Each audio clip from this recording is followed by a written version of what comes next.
Hi friends, అందరు బాగున్నారా?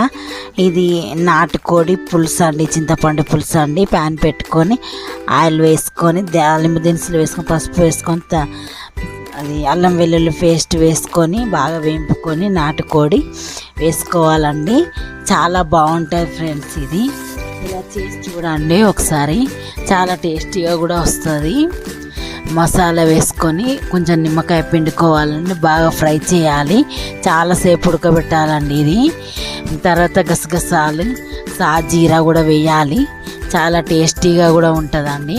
తర్వాత చింతపండు చారు కూడా వేయాలి. చాలా టేస్టీ చికెన్ రెడీ అండి, చాలా బాగుంటుందండి. మీరు కూడా ట్రై చేసి చూడండి ఫ్రెండ్స్.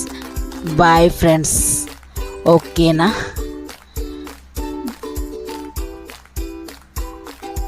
చికెన్ సూప్ రెడీ అండి. ఇది నాటుకోడి పులుసు.